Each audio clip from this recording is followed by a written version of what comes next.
Hello everyone, कैसे हैं आप सब और कैसी चल रही है आपकी यूपी टेट की प्रिपरेशन। सो आज के इस वीडियो में मैं आप लोग के साथ शेयर करने वाली हूं कि मैं इंग्लिश की प्रिपरेशन कैसे करती हूं।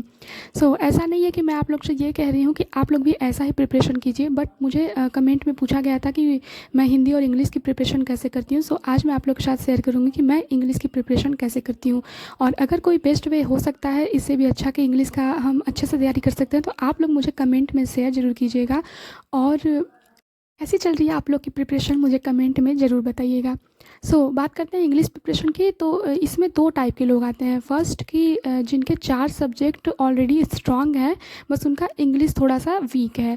उन लोग से मैं कहना चाहूँगी कि आप लोग को टेंशन लेने की बिल्कुल भी ज़रूरत नहीं है। अगर आपका पहले से ही 4 सब्जेक्ट स्ट्रांग है, उस पर पकड़ अच्छी है, इंग्लिश के लिए आप बस इतना कीजिए कि आप प्रैक्टिस सेट्स लगाइए, उसमें जो भी क्वेश्चन है उसे सॉल्व कीजिए और उसके पीछे का कॉन्सेप्ट ज़रूर देखिए। इससे आप इजीली इंग्लिश निकाल लेंगे। एंड सेकेंड वन कि जिसका कोई भी सब्जेक्ट मतलब उतना ज़्यादा स्ट्रांग नहीं है, उसके लिए मैं ये कहूँगी कि आप सबसे पहले इंग्लिश का जो भी सिलेबस है उसे नोट डाउन कीजिए और ये देखिए कि उसमें कौन कौन से टॉपिक इंपॉर्टेंट है बहुत ज़्यादा, और ये आपको पता चलेगा PYQ से। आप इससे पता लगा सकते हैं कि कौन से ज़्यादा इंपॉर्टेंट टॉपिक है। उसको यूट्यूब पे सर्च कीजिए, आपको जो भी बेस्ट टीचर लगता है उससे पढ़ना स्टार्ट कीजिए। इतना तो टाइम है कि आप इजीली उसको इंग्लिश के पेपर को निकाल सकते हैं। एंड प्रैक्टिस सेट्स लगाना बिल्कुल भी मत भूलिएगा और PYQ सॉल्व करना बिल्कुल भी नहीं। इससे तो आप इजीली इंग्लिश कर लेंगे। बात करते हैं मेरी प्रिपरेशन की। मेरा इंग्लिश उतना भी वीक नहीं है और उतना स्ट्रांग भी नहीं है, मॉडरेट में है, क्योंकि कुछ चीज़ें मुझे आती हैं, कुछ चीज़ें नहीं आती हैं। मैंने सबसे पहले अपना सिलेबस लिखा था, नोट डाउन किया था, और उसके बाद उन टॉपिक्स को देखकर ये पता लगा था कि मुझे कौन सा टॉपिक्स बहुत मतलब पढ़ना है जो कि मेरा वीक है, और फिर मैंने उसे लिया था। एंड देन उसके बाद मैंने लिया है 7 आवर्स का मैराथन, जो कि जिससे कि मुझे पता चलेगा कि मेरा कौन सा टॉपिक वीक है। ये नहीं कि मुझे सारे टॉपिक्स नहीं पढ़ने हैं, क्योंकि बहुत सारे टॉपिक्स इंग्लिश में ऐसे भी हैं जो तैयार है। बिकॉज आपका सब्जेक्ट कितना तैयार है वो डिपेंड करता है उस एग्ज़ाम के क्वेश्चंस पे, कि वो एग्ज़ाम क्वेश्चंस कैसे देता है। मैंने मैराथन लिया है, जिससे मुझे पता चल गया कि मेरे कौन से टॉपिक्स वीक हैं, और मैं उन टॉपिक्स को नोट डाउन करते जा रही हूँ जो कि मैं क्लासेस लूँगी।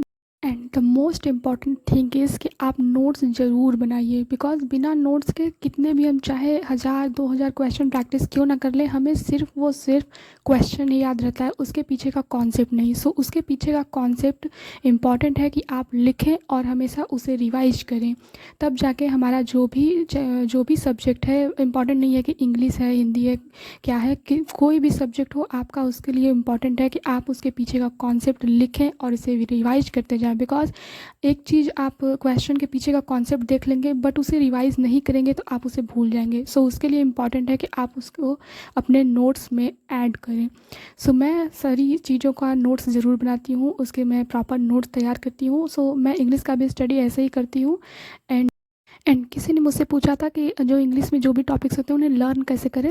इंग्लिश को लर्न नहीं करना है, इम्पॉर्टेंट है कि आप प्रैक्टिस कीजिए। जितना हम प्रैक्टिस करेंगे उतना ही हमारा कॉन्सेप्ट क्लियर होता जाएगा, और daily practice and daily revise से हमारा जो भी कॉन्सेप्ट है वो क्लियर हो जाएगा और हम इजीली क्वेश्चन निकाल लेंगे। जिन्होंने भी अपनी स्टडी अभी तक स्टार्ट नहीं की है तो प्लीज़ अपनी स्टडी स्टार्ट कर दीजिए। अगर आपको समझ में नहीं आ रहा है कहाँ से स्टार्ट करें, तो सबसे पहले अपना सिलेबस नोट डाउन कर लीजिए और टॉपिक वाइज पढ़ना स्टार्ट कर दीजिए। तैयारी बिल्कुल हो जाएगी, अभी समय है। मैंने आप लोग के साथ शेयर किया कि मैं कैसे पढ़ती हूँ। अगर इससे भी अच्छा तरीका हो सकता है प्रिपरेशन करने का तो आप लोग मेरे साथ शेयर ज़रूर कीजिएगा। और आज की वीडियो में बस इतना ही, मिलते हैं नेक्स्ट वीडियो में। तब तक के लिए ऐसे ही पढ़ते रहिए, आगे बढ़ते रहिए।